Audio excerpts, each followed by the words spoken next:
Camera number 233 of 365 is this TLR from Lipca or Lipca. It's the Flexora. The lenses or lens, the taking lens is an NR.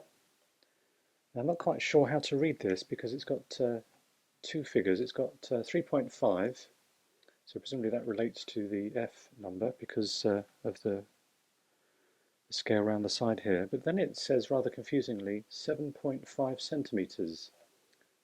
So I'm not quite sure whether that's 75 centimeters or 75. Not sure. Maybe someone can illuminate me in this regard. But it's exactly the same as the viewing lens. It's a basic TLR, I would regard this as, no frills, but then having said that, it's got pretty much everything that you need. A lens, a shutter, an ability to focus and to wind on the film. So what more could you want? Well, maybe some extra bits perhaps would be nice. But we haven't, so let's go with what we've got. As I say, we've done the lens. So the lens is focused with this swing arm. And as you can see, when I put it on its side, you can see that it swings the whole assembly out of the taking lens and the viewing lens. We have provision to fit to cable release. It's a Prontor shutter, and the shutter speeds go from 1/300th of a second down to B. Now, a little bit of history about this camera. When it first came to me, it only seemed to have one or two shutter speeds, not very accurate, but useful in the sense that I had some expired film, and it did actually lend itself quite well for that. But I wanted to, for this project, bring it up to its proper standards, so I ended up having to take off the viewing lens, sorry, the taking lens. Let's just do that, there we go. And with some surgical spirits I was able to take some of the oil that was preventing the shutter from operating, and then after a period of time it seemed to work. So now I have a potentially fully working Flexora. Oops, let's just do that.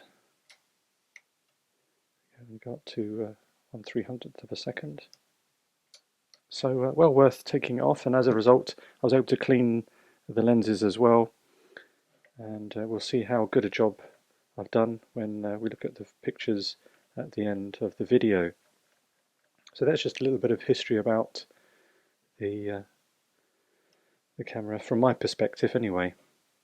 There's a port for presumably a flash synchronization there, and then our apertures go from 3.5 through to f/25, which is an unusual figure, but obviously it's a result of the lens presumably and the format. There we go. And then we have our wind-on spool and our window to view the numbers. Now it does have a little blind that closes it down, so we wind on our film and then we can close it down. The viewfinder through there. Actually, let's see if we can, there we go, let's see if we can get some light. There we go, got some light there. And then it also has a magnifier as well. And very helpful exposure scale in German, but nonetheless helpful. And we could presumably come down and read off our distance and our aperture, depending on our distance, of course. Or one of the factors, should I say. To put the film in the camera, we just simply pull the, I don't think it actually moves to the side, so you have to just ping it out.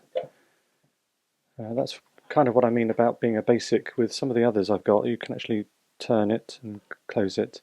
And then we bring out the whole assembly. Now to do that, we have to wind the take-up spool out. Then that means we can then take, there we go, take out the whole assembly, and then we put our film in the bottom, wind it over the top, wind it on slightly, and then we put the whole thing back in, and then there we go, it worked. And then close our film down, wind it on to the first frame, and then we're off. So I suppose technically there is no provision to stop multiple exposures, I guess, because your shutter actuation is here, or wind on if you like, for the shutter. Could be used multiple times presumably without having to wind the film on, so that could be viewed as a good thing or a bad thing depending on your perspective. So there we go, that's a quick overview. I do like, I'm growing on these TLRs, I must say. So there we go, that is camera number 233 of 365.